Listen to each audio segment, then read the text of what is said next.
Graça e paz, Igreja de Jesus. Convido os irmãos já de imediato a abrirem a Escritura Sagrada no livro do Evangelho de João,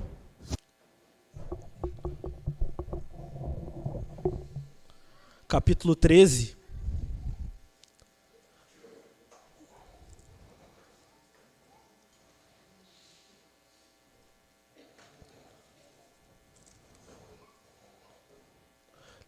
Livro do Evangelho de João, capítulo 13. Estaremos lendo todo o capítulo.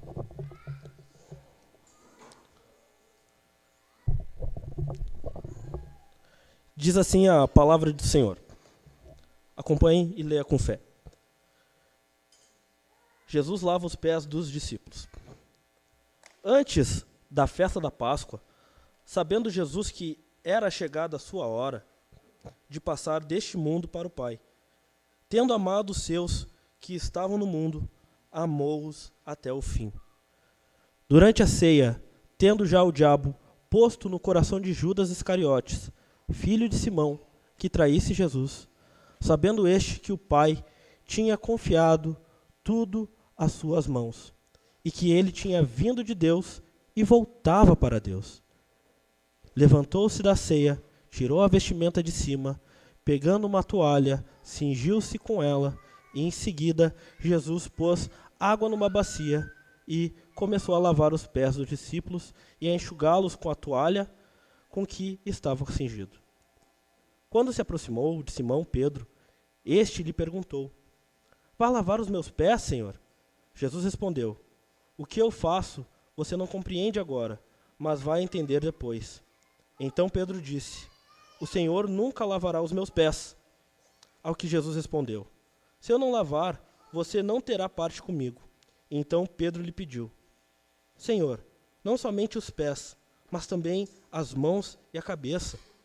Jesus respondeu: "Quem já se banhou não precisa lavar nada a não ser os pés, pois quanto ao mais está todo limpo. E vocês estão limpos, mas não todos." Pois ele sabia quem era o traidor. Foi por isso que disse: "Nem todos estão limpos." Depois de lhes ter lavado os pés, Jesus pôs de novo as suas vestimentas e, voltando à mesa, perguntou-lhes: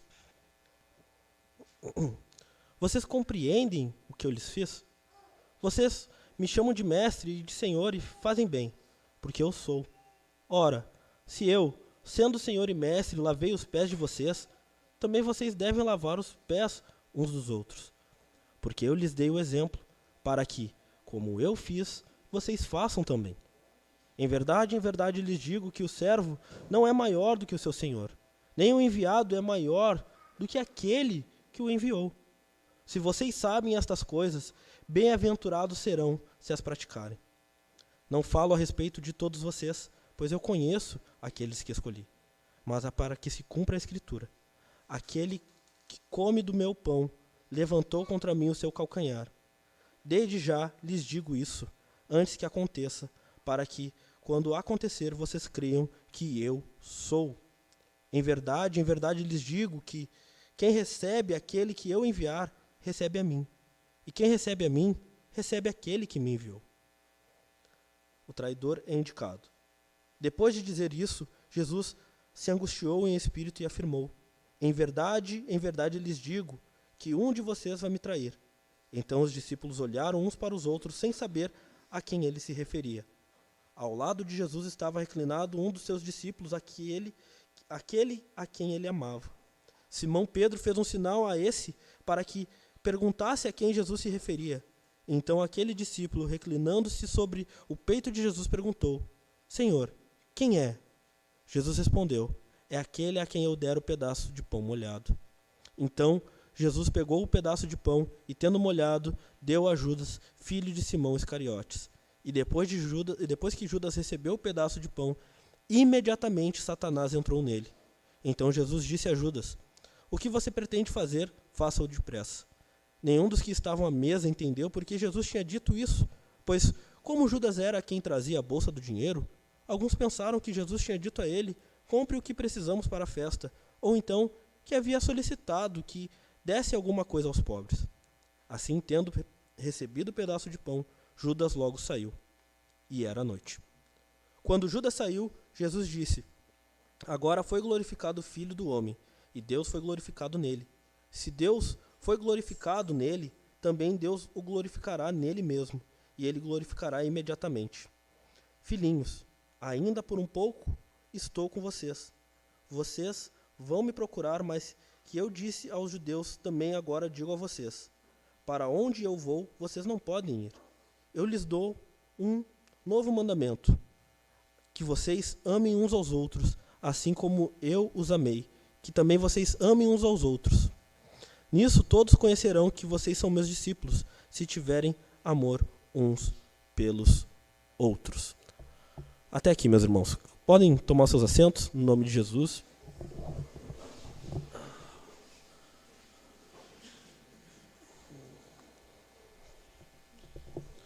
É sempre um motivo de alegria poder servir a Igreja do Senhor por meio da pregação do Evangelho. Esse texto, no qual estarei expondo para vocês nessa manhã, foi exposto há 2 anos atrás, num contexto bem complicado. O pastor deve lembrar, foi um dos momentos mais complicados que a gente teve na igreja por conta da pandemia, e foi pregado numa manhã fria como essa, e só estava eu, o pastor Leon, o Estevão e, se eu não me engano, o Jefferson. E era um dia das mães também. Foi um período complicado em que, por conta das restrições, foi somente gravado. Então, o Senhor já estava colocando no meu coração um tempo atrás, antes mesmo de ser escalado para ministrar, pois foi 2 anos atrás, a igreja cresceu, outros membros chegaram também, e as verdades de Jesus são eternas. O mais importante de tudo, a verdade de Jesus é eterna. Então, estarei aqui expondo. Hoje também é uma manhã muito feliz para mim, para minha família. Hoje também faz exatos 4 anos que eu e minha esposa, nossa família, estão servindo a igreja da Mário Quintana também. O Senhor sempre me prepara num dia assim, datas como essa. E fora também da alegria de 2 crianças terem nascido no mesmo dia, no mesmo hospital, e alguns outros, fora a Clarinha também, que nasceu essa semana. Então, pessoal, eu estou muito feliz de estar aqui, e o Senhor tem sido glorificado por meio disso. Mas, sem delongas, já vamos entrar no texto. O capítulo 13 de João, até o capítulo 17, Jesus vai começar a sua mensagem de despedida de Jesus aos seus discípulos, culminando até a oração intercessora por eles e por nós. Nas Escrituras nós vamos encontrar muitas mensagens de despedidas.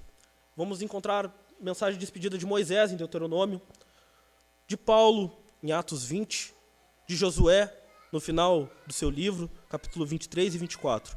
Mas Jesus não somente nos trouxe uma mensagem de despedida, mas ele também acrescentou uma aplicação prática em sua mensagem. Jesus, ele não somente trouxe uma mensagem de despedida, mas ele também nos trouxe uma aplicação, e isso nós estaremos vendo aqui nessa manhã. Jesus, neste capítulo, vemos também aqui 4 tipos de relacionamentos do nosso Senhor. Primeiro, é com o Pai, seu relacionamento com o Pai. Segundo, seu relacionamento com Simão. Nós veremos isso do versículo 6 ao 11. Veremos também o relacionamento com os seus demais discípulos, do versículo 12 ao 17. E vamos também ver o relacionamento dele com o traidor, com Judas, do versículo 18 ao 35. Em cada uma dessas sessões do Evangelho de João, podemos descobrir uma mensagem especial e uma verdade espiritual para nos ajudar em nossa caminhada cristã.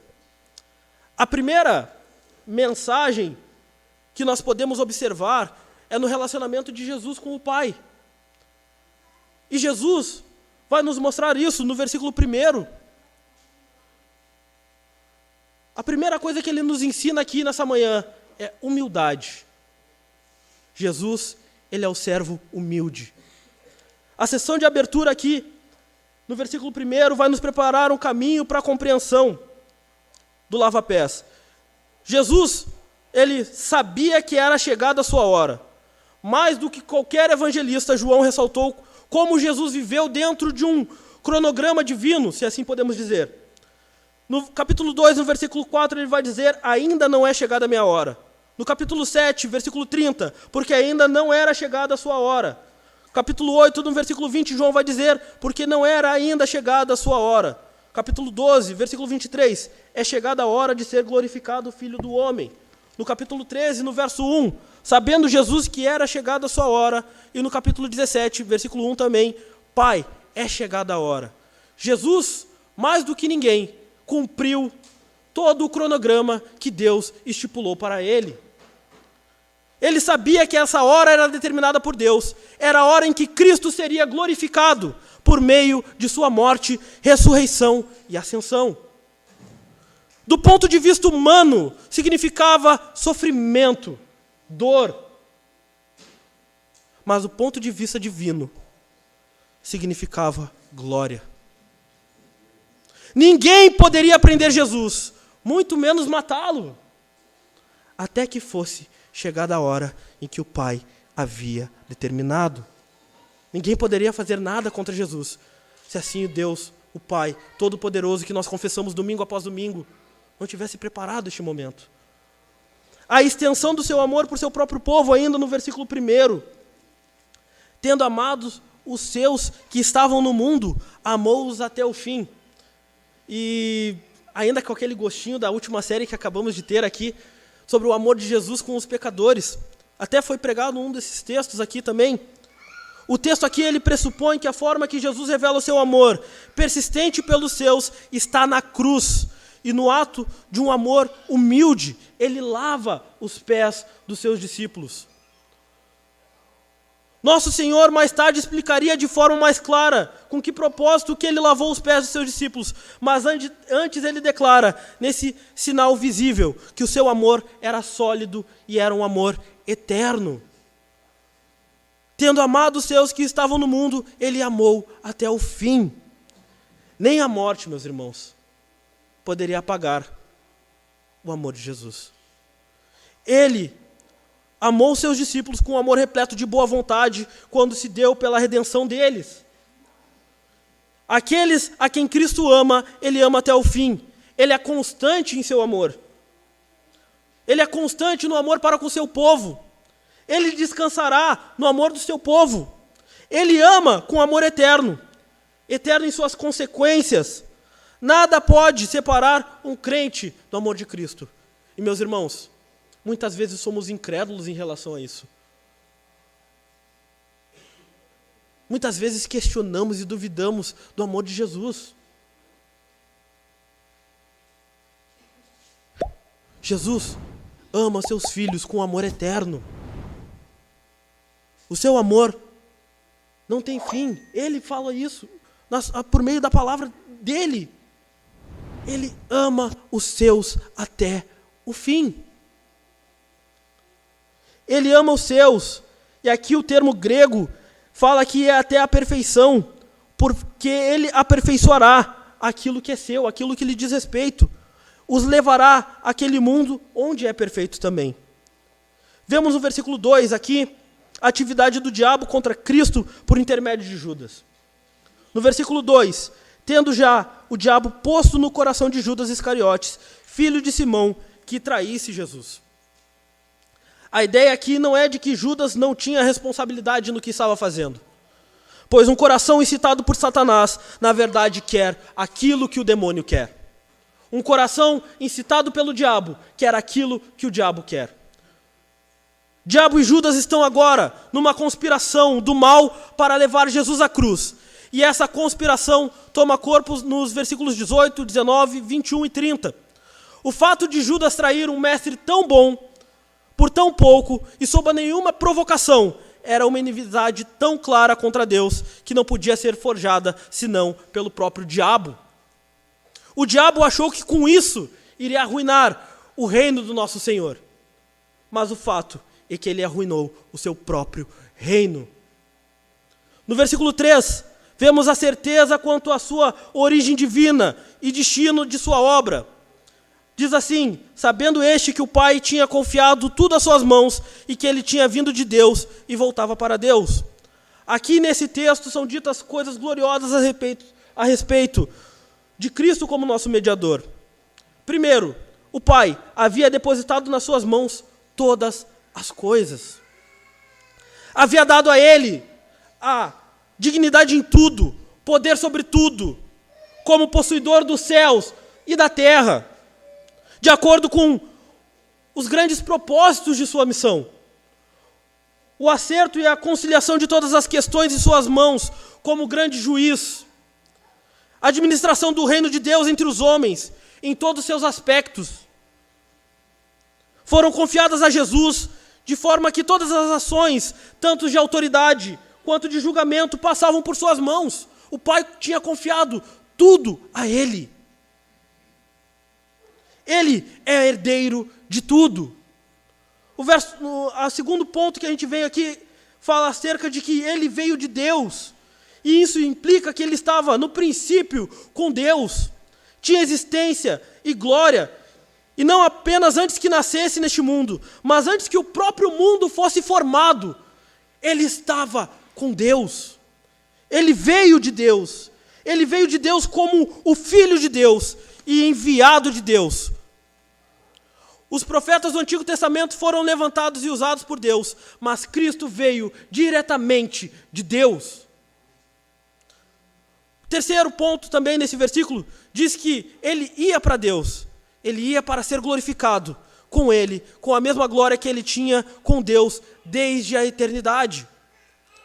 O quarto ponto nesse versículo também vai falar que ele sabia de tudo, ele tinha uma visão completa de todas as honras de sua condição elevada. Mesmo assim, ele se humilhou. Jesus sabia que o Pai lhe havia dado todas as coisas. Mesmo em sua humilhação, Jesus possuía todas as coisas por meio do Pai. Jesus sabia quem era, Jesus sabia de onde vinha, o que ele possuía e para onde ele estava indo. E se encontrava inteiramente no controle de toda a situação. É comum que os homens se deixem levar pela agitação, pelo desespero e temor, quando estão para se encontrar com a morte. Imagine você se encontrando com a morte cara a cara, por meio de um bandido, por meio de um acidente. A aflição pode tomar conta de você. Mas João deixa claro aqui que esse tipo de temor, esse tipo de agitação não se encontra no nosso meigo Salvador. Porque ainda que ele estivesse prestes a ser traído, ele sabia que o Pai lhe havia dado todas as coisas em suas mãos. Cristo enfrenta a morte não como uma vítima impotente, mas sim como o todo-poderoso Filho de Deus. O que Jesus sabia contribuiu para determinar o que ele fez. Versículo 4 e versículo 5.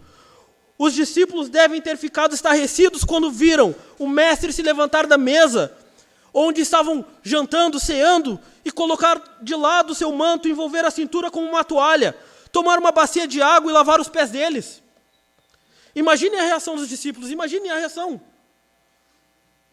Imagine a nossa reação vendo isso. Isso era uma tarefa, meus irmãos, humilhante. Os servos judeus não lavavam os pés dos senhores. Às vezes os escravos gentios faziam esse tipo de serviço. Então a relutância dos discípulos aqui era compreensível. O choque que sofreram quando ele se ofereceu para lavar os seus pés. Aqui, Jesus ele inverte as funções normais. Seu ato de humildade é tão desnecessário quanto também atordoante. É ao mesmo tempo uma demonstração de amor e também um símbolo de purificação e um modelo de conduta cristã. Aqui nesse ato vemos esses 3 pontos. Um símbolo de demonstração de amor por seus discípulos. O cuidado de Jesus. Um símbolo de purificação. E um modelo de conduta cristã. Jesus, ele tirou a sua capa, enrolou-se numa toalha, numa cintura, usando também as vestes de um criado, desprezadas em tanto os círculos judaicos quanto os gentios. Assim ele começou a lavar os pés dos seus discípulos. Meus irmãos, o Pai depositou todas as coisas na mão do Senhor, todas as coisas nas mãos de Jesus. E, no entanto, Jesus pegou uma toalha e uma bacia. Jesus tinha todo o poder, mas ele assim pegou uma toalha, pegou uma bacia. Jesus era o soberano, no entanto, ele tomou o lugar de servo. Tinha todas as coisas em suas mãos, no entanto, ele pegou uma toalha. Era Senhor e Mestre, e, no entanto, ele serviu os seus seguidores. Como discípulos naquela noite, precisamos encarecidamente ter aqui uma lição de humildade, no qual Jesus nos dá. Muitas das vezes temos pensamentos grandes demais acerca de nós mesmos. Quanto o Criador dos céus e da terra, ele se tornou servo e serviu. Muitas das vezes temos o coração fechado a servir os nossos irmãos, servir a igreja no qual servimos, no qual congregamos. Muitas das vezes queremos lugares de destaque, queremos servir e achamos que servir a igreja é somente subir este púlpito, falar no microfone, tocar um violão e cantar com a igreja. Servir a igreja é muito mais do que isso. Servir a igreja está também, vamos dizer assim, entre aspas, nos bastidores. Está em se importar com o seu irmão. Está no cuidado com o teu irmão. Saber se importar com a necessidade que o teu irmão está passando. E fazer alguma coisa. Servir, precisamos ter essa ideia de servir. Muitas das vezes, nos últimos mutirões, a gente tem sido complicado muitas das vezes. É difícil muitas das vezes vir aqui e capinar um pátio. Ajudar na cinta do nosso muro. Quantas das vezes já pedimos muitas das vezes isso? Os irmãos, para procurar a gente para servir na porta, na portaria, nas mídias da igreja. Há trabalho, meus irmãos, no evangelismo. Os solteiros podem servir também, os casados da igreja, os pais, aqueles que são pais. A pergunta que fica ao nosso coração hoje: nós temos tomado o exemplo de Jesus? Temos procurado servir os nossos irmãos? Temos procurado servir a igreja de Jesus? Tu tem servido? Tu tem sido uma extensão, um meio, um agente de servir na tua casa, na tua vizinhança, no teu trabalho? O pessoal conhece do teu trabalho, sabe que tu é cristão pela forma como tu serve, a forma como tu te comporta. Assim como os discípulos naquela noite, nós precisamos urgentemente de uma lição sobre humildade. Humildade não é pensar em nós mesmos como alguém inferior. A verdadeira humildade é esquecer-se de nós mesmos. A verdadeira humildade se desenvolve do nosso relacionamento com o Pai, assim como Jesus fez.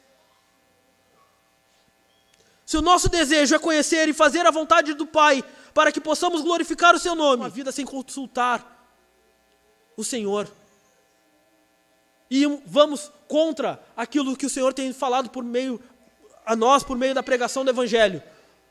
Quantas das vezes vamos, mesmo sem entender aquilo que o Senhor tem falado por meio da palavra, por meio da igreja, nos achamos mais sábios que o Senhor, só porque nós não entendemos. Mas essa demonstração, essa repreensão tem um significado para nós, que nós não deveremos levar a mal, sermos ignorantes acerca das coisas que Deus quer que sejam ocultas a nós.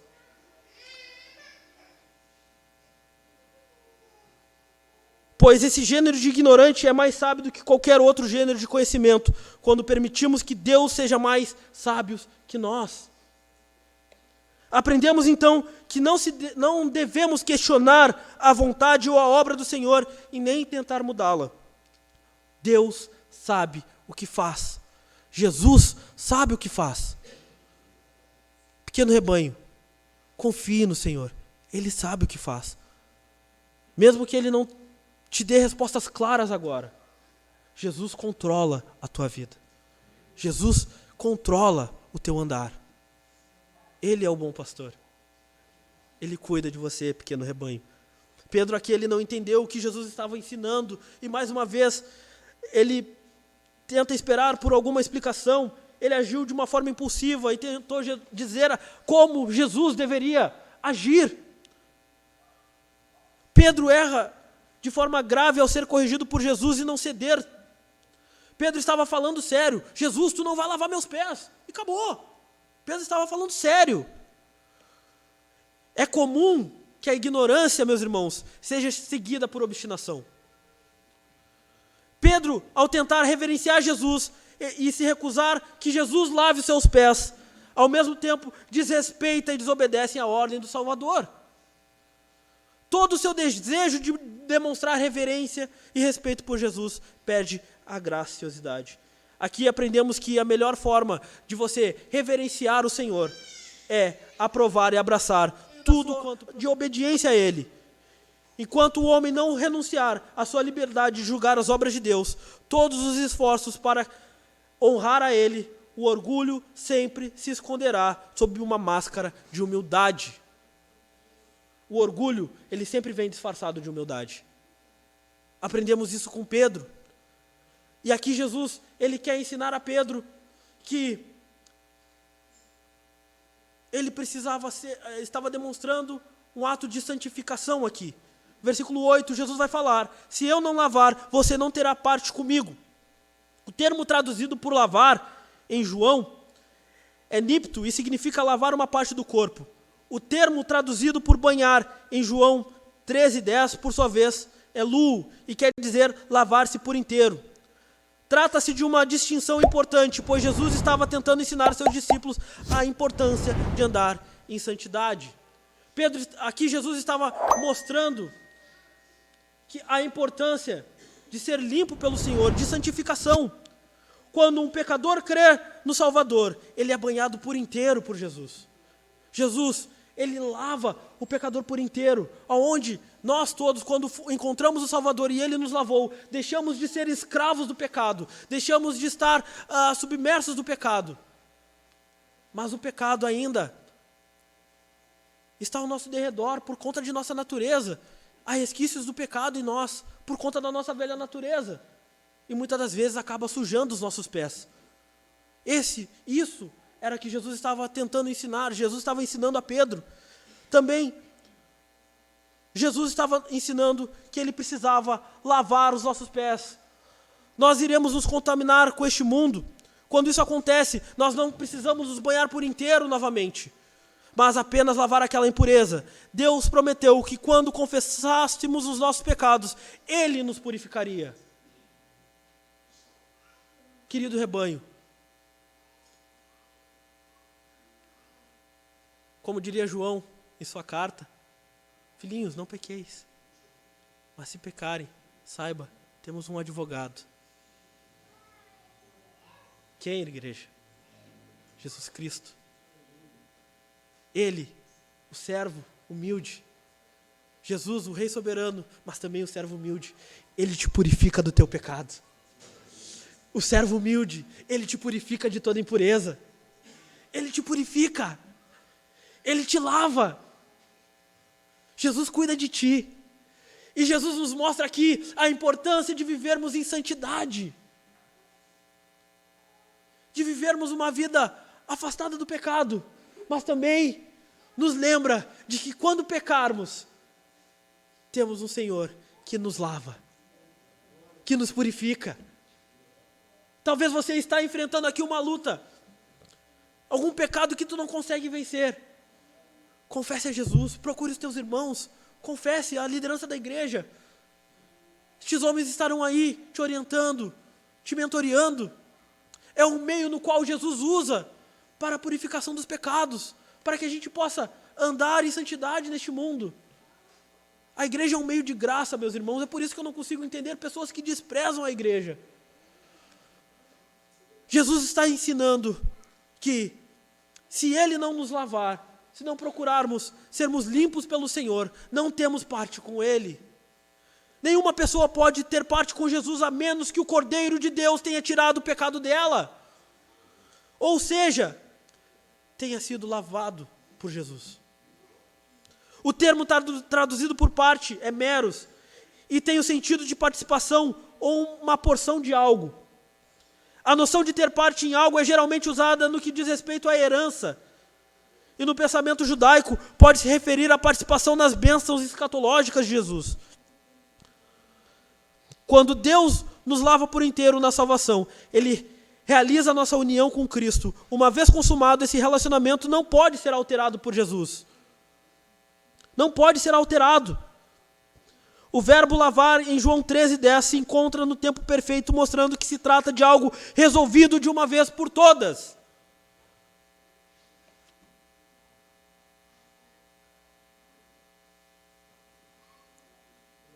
Tem um hino que eu gosto muito, e o pessoal do PG já está careca de me ouvir cantando isso lá. Diante do trono de Deus nos céus, tenho perfeita intercessão. O sumo sacerdote amor, que advoga em meu favor. Meu nome em suas mãos está, escrito em seu coração. Enquanto no céu ele estiver, seguro ali eu estarei. Seguro ali eu estarei. Eu cantava isso para o Rafael dormir. As verdades de Jesus. Teu nome está escrito no coração de Jesus. E saiba, enquanto ele for rei, teu nome ali está. Então tenha certeza. Teu nome estará sempre com o Senhor. Seguro você estará com o Senhor. O Senhor não é um pastor descuidado. Jesus é um bom pastor. Ele cuida do seu rebanho. Jesus cuida dos seus. Jesus cuida de cada alma no qual ele verteu o seu sangue. É impossível você ser lavado por Jesus e se perder. É impossível.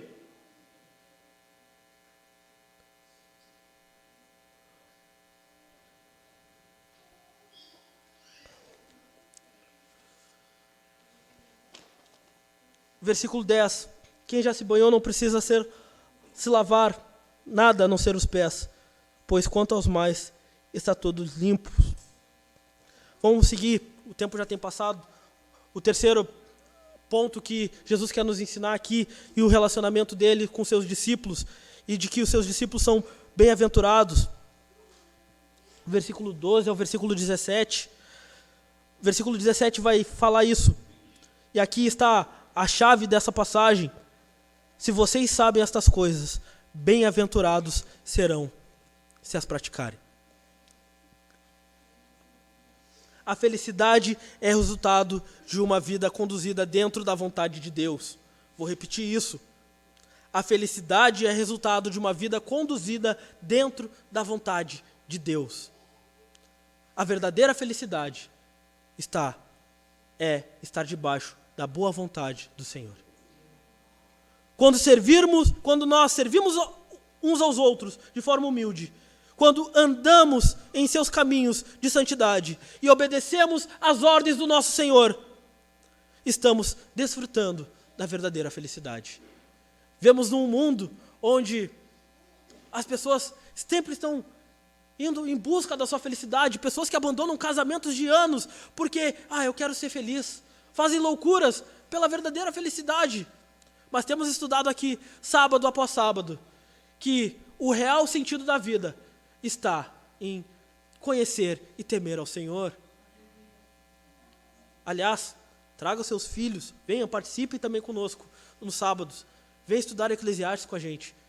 Tem sido noites incríveis. Jesus perguntou aos seus discípulos se haviam entendido o seu gesto, o que era pouco provável aqui.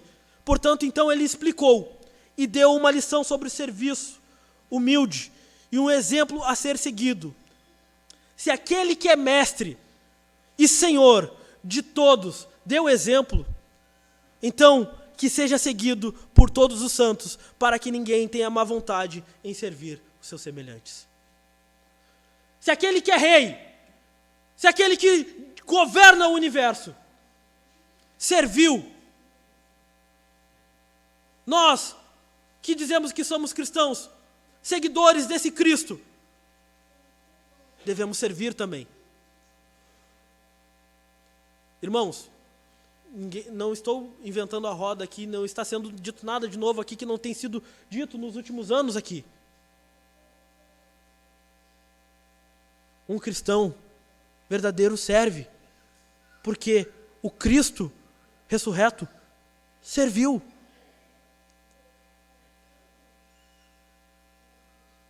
Um cristão serve, porque Cristo serviu. Se aquele que é mestre e Senhor nos deu exemplo, nós não devemos ter má vontade em servir os nossos irmãos. Seja com o nosso esforço, seja com o nosso trabalho, seja com as nossas finanças, seja com o nosso tempo. Devemos servir.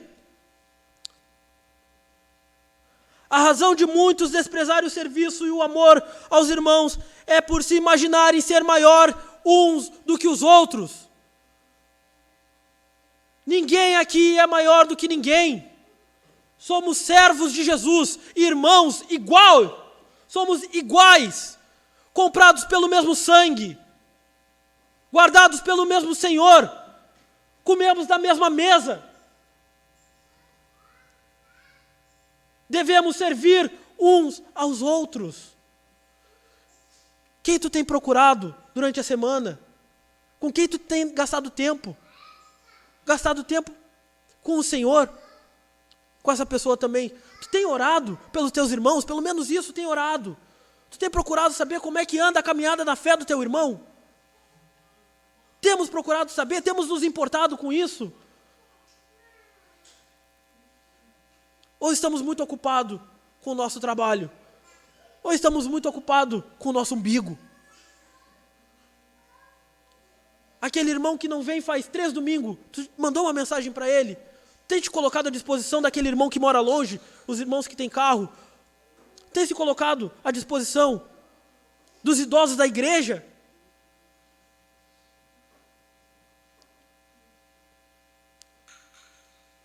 Como eu falei aqui, graças a Deus, Jesus tem nos abençoado com crianças, mas as irmãs mais velhas têm ajudado as irmãs mais novas. E as jovens da igreja têm auxiliado, perguntado se a irmã durante a semana precisa de uma ajuda. Tu tem doado o teu tempo para servir o teu irmão?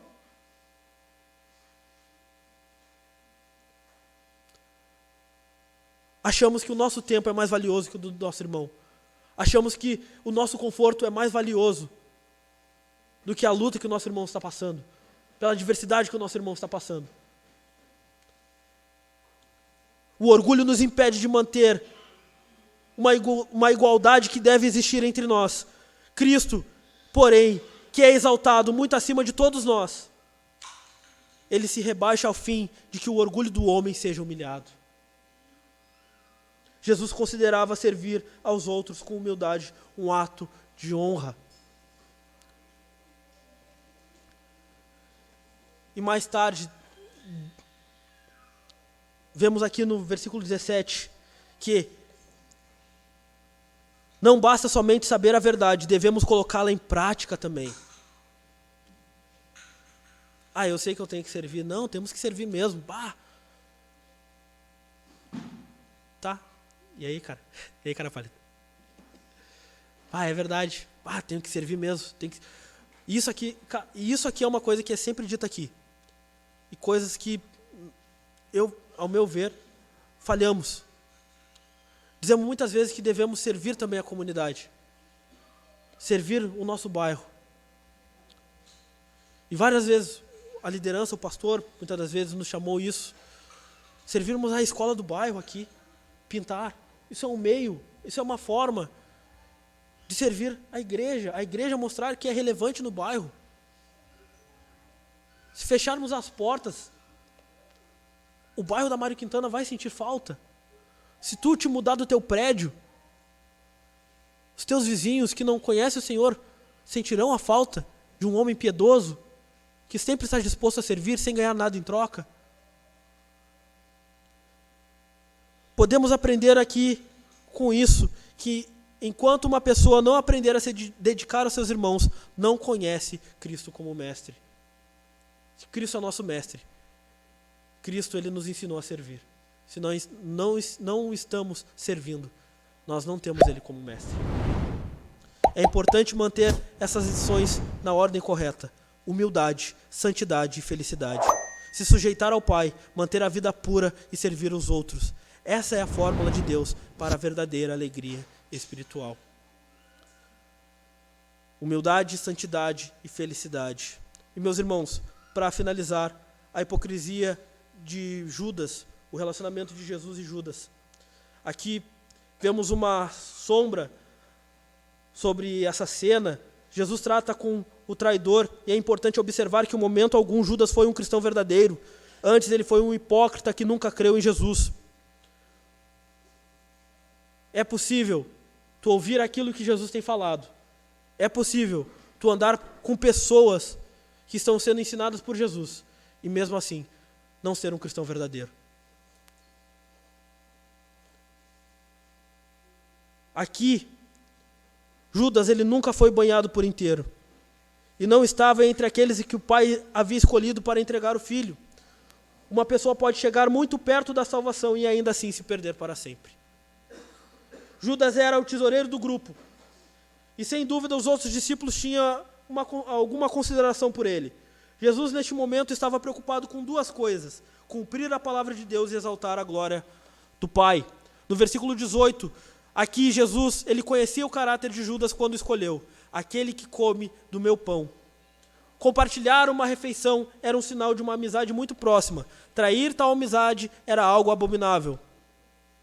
No versículo 19, aqui, vai dizer que vocês creiam que eu sou. Jesus perdiz a sua traição, o que confirma a sua onisciência divina.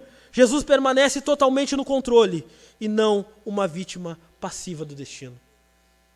Até mesmo em meio à traição, Jesus estava no comando. Jesus não era vítima do destino. Jesus estava no comando.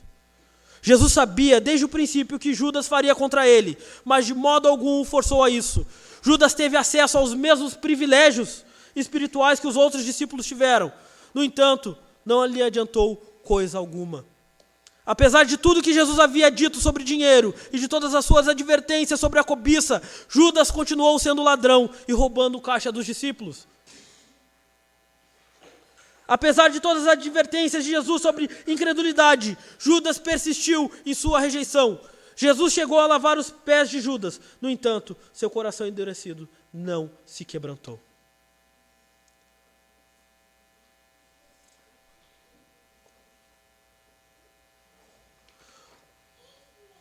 No versículo 27, o texto vai dizer que em seguida Satanás entrou nele. Qualquer um que agisse como Judas deve ter... estava sob influência satânica. Satanás entrou em Judas neste momento, mas o trono já estava no coração do traidor.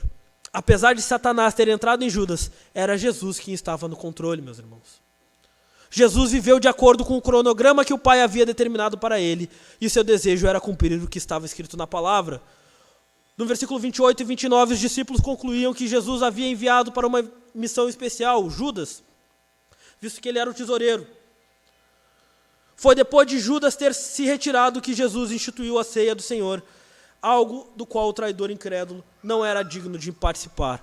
E aqui João também ressalta que Judas saiu e era noite, controlado por Satanás, o príncipe das trevas, mas Jesus ainda estava na luz, compartilhando o amor e a verdade com seus discípulos.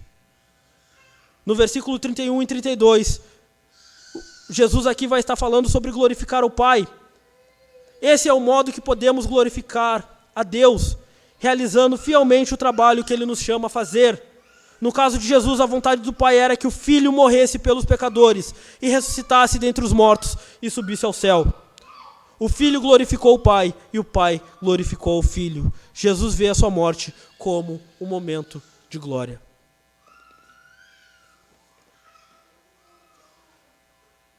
Meus irmãos, quero encerrar aqui, dizendo que a morte na cruz de Jesus daria um novo poder e significado ao amor aos seus discípulos. Com a vinda do Espírito Santo, o amor teria novo poder na vida dos discípulos. Este capítulo ele começa e termina com o amor.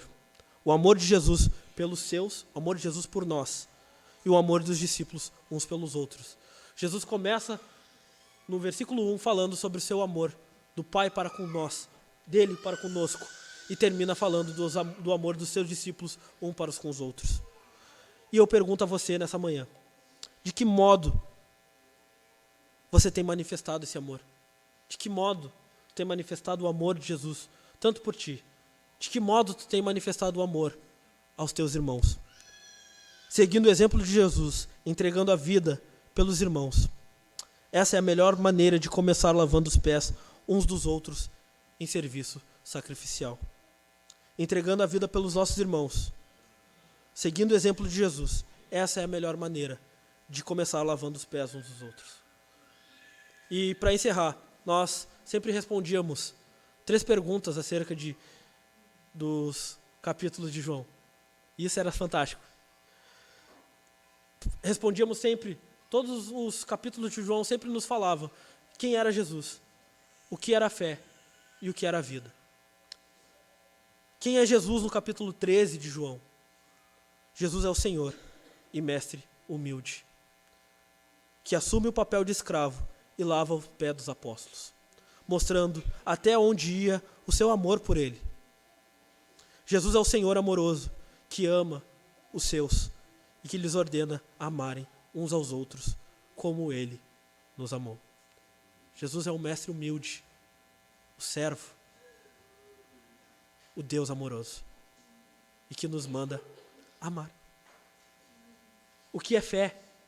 O capítulo 13 de João vai nos falar que fé é aplicar tudo aquilo que aprendemos acerca de Jesus com humildade, amor e em nosso relacionamento com o Senhor e com todos que fazem parte de nossa vida.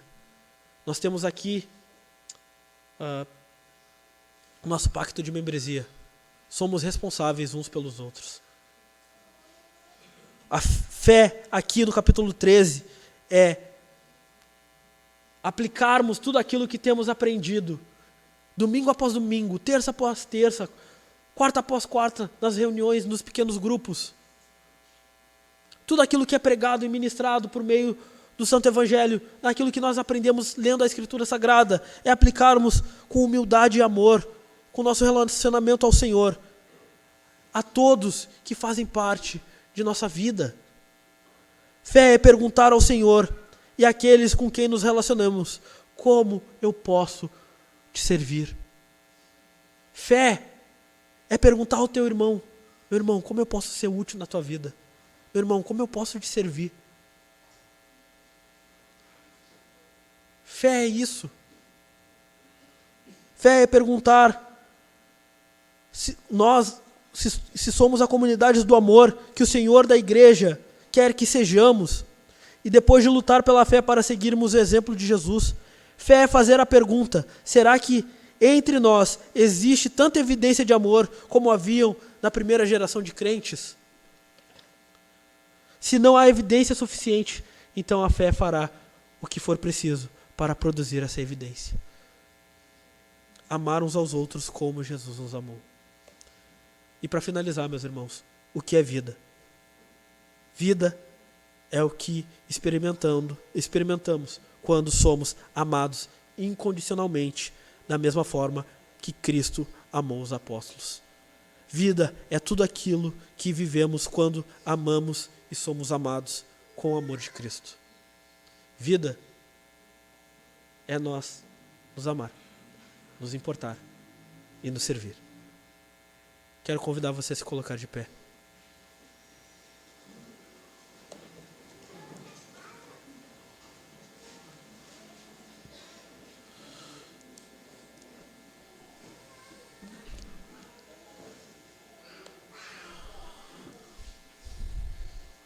Vamos estar orando.